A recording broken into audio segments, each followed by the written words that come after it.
Hello and welcome back to another video. Today we're looking forwards towards the next FIFA game, FIFA 23, and I'm going to be telling you 5 of the FIFA 23 saves that I am the most hyped to try out. Let me know in the comments below which ones you're looking forward to doing, but in today's video we've got 2 Creator Club teams that I'll hopefully make on next year's game. We've got 2 teams that are already in FIFA 22, but they've got a change in circumstances which makes them more fun on FIFA 23, and we've also got a team that isn't on FIFA 22 and is going to be added to next year's game. And we're actually going to start with that team straight off, and it's going to be FC Andorra. I know I've probably talked about this team quite a lot over the past couple of months, but that's because I am so excited to give them a go. I really love this kind of club and country challenge, especially when it's something obscure like Andorra is. I can already tell you the combination of the interesting looking kits, the interesting nationality barrier of them not actually being Spanish and being based in Andorra, and the fact that they're part owned by Gerard, Pique, Lionel Messi and Cesc Fabregas are all big reasons why this is probably going to be the most popular choice next season. Even better is that because of the rumours FIFA on PC is going to be next gen, it means you can have the good gameplay of PS5 and the good visuals, and also be able to scout Andorra with your youth scouts, which I think is super important. If you're only scouting Spain, you're eventually going to run out of Andorran players while playing as FC Andorra, and that just doesn't feel right to me. They have actually got a little bit of history as well. They, in 1997, won the Copa Catalunya. They beat Barcalona and Espanyol on the way to winning that. And since 2018, they've been promoted all the way from the 5th division, which is when Pique bought them, up into the 2nd division, where they're going to be on FIFA 23. In fact, they were almost in the 7th division of Spanish football as recently as 2011. So there is a huge amount of importance on the growth that FC Andorra have already done, and hopefully you can continue to help grow them on FIFA 23. If you think this is a good save idea, or you've got any ideas for other nations that you could do something like this for, maybe San Marino, of course Monaco's already in the game and that's kind of a similar thing, or any other league, Liechtenstein, Luxembourg, these tiny nations that are in Europe, why don't you let me know in the comments below, and maybe you can suggest some Creator Club ideas to go along with them. Speaking of Creator Club, the 2 ones that I would like to make are actually both based in Italy. I think with Juventus being added to the game, it's going to be a good time to move back to using Italian football. Hopefully the 2nd division is re-added as well, even if it's with fake teams, but if not, I think you will still have quite a bit of fun adding FC Provercelli, who play in black and white stripes and actually won 7 Serie A titles between 1908 and 1922. They went bankrupt in 2010 and they reformed and managed to rise all the way back from Serie D to Serie B by 2012. They're currently in the 3rd division, Serie C, and they had a legendary striker, Silvio Piola, who's actually the all-time leading scorer in the Serie A still. The stadium's actually named after Piola, and I think that would be a super cool idea. Maybe you could create your manager to be Piola's grandson and see if you can get a regen or a youth player to try and beat his record. They have a tiny stadium with 5,500 fans only being able to get inside at once.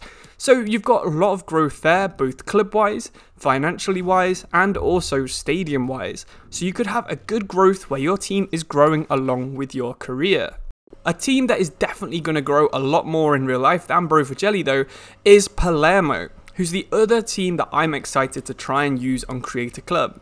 If the rumours are true about there being sponsors on Creator Club, it could look even better on the famous pink, white and black kit that Palermo do wear.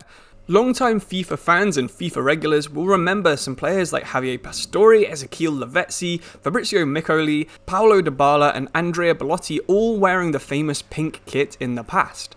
Even more uniquely, Palermo would actually be the only Sicilian team that would be on FIFA. They had very poor finances until recently, where they've actually been bought by the same owner group as Manchester City. So with Palermo being part of the City group, they're going to have a huge amount of heavy investment until they make it back to Serie A. This could even be on FIFA 24 or FIFA 25 or EA Football Club, whatever it's going to be called, but you can jumpstart everyone and start your next career mode as Palermo on FIFA 23, something I think would be really interesting. If you think about teams that have spent a lot of money recently when they haven't really been known to do it, you can't look much further than the team that I support, Nottingham Forest. Now, I wouldn't be much of a Forest fan if I wasn't hyped to try out a basically entirely new squad in the Premier League, and with so many new transfers coming to Forest, a new league for them to play in for the first time since they were promoted out of League 1 in 2008, and potentially quite a big transfer budget. I really can't wait to try out the tricky trees on the upcoming FIFA game. As a fan, of course, I knew basically the entire squad on FIFA 22, but if you're not a fan of Nottingham Forest, they have a lot more well-known players on FIFA 23. Omar Richards has always been a championship legend, where you can sign him in the Premier League, he'll develop and become one of the best left-backs in the world. And of course Jesse Lingard always left on a free transfer after the end of the first season on FIFA 22. This made him a very popular pickup on a free transfer, something that Forest have done in real life. It's interesting to see how it'll play out with so many new players and so much transfer budget being spent on a usually quite low spending team. The goal isn't just to stay in the Premier League, it's to do the first stage of progressing towards the top half and hopefully within 5 years playing in Europe. Something that Forest of course have a lot of fame for doing in the 80s and most recently did in 1996. It's going to be an interesting challenge and depends on how much budget and what ratings some of these new players have, but I do really recommend you at least consider Forest for one of your first FIFA 23 saves. I know that absolutely it's going to be my number one, my first pick, and hopefully I've done something in persuading you to do the same. And the final team we're looking at is actually a rather big name for one of my videos. If you've watched any of my suggestion videos over the past couple of years, you'll know I never really recommend starting with a really big team. Instead, I prefer starting with a small team and working my way up. I've never actually done a save with this team, but this year that could all be about to change, because Barcelona have done a huge amount of squad rebuilding. With the likes of Dembele, Lewandowski and Rafinha up front, Pedri, potentially De Jong staying, with Cesc or Busquets in midfield, Alba, Koundé, Araujo and Sergio Roberto in defence, and then Ter Stegen in goal, I think it's a super interesting team. If I was playing as Barcelona, which I'm really considering doing, I think I would probably try and recreate that sort of Pep Guardiola tactics that he used in the past. They have some players who are really cut out for this.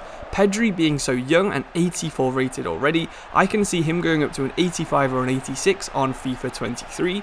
I think Gavi has potential to be just as good. He's just a couple of years younger, so he's not quite as developed just yet. And with Busquets and Cesc fighting for that CDM position, you have two very interesting players, one based on physicality and one based on ball control, dribbling and passing. I think it's super interesting the amount of different ways you can line up with Barcelona. You could go for two defensive midfielders and play Ferran Torres behind Aubameyang if you want a bit more pace, or you can go 4-3-3 and try and recreate that passing style that Barcelona used to have. If you've got any suggestions for other teams like this who have had a bit of a rebuild season, leave them in the comments below. And if you want to share anything on career mode, please do join the Discord or follow me on Twitter, where I'm happy to answer any questions that you send my way. Thank you all for watching, subscribe if you want to see more content like this for FIFA 23, and like the video if you enjoyed any of my suggestions. Hopefully you did, and hopefully you leave me some comments below so I can read through them after the video. Thank you all for watching, I'll see you soon, thank you, and goodbye.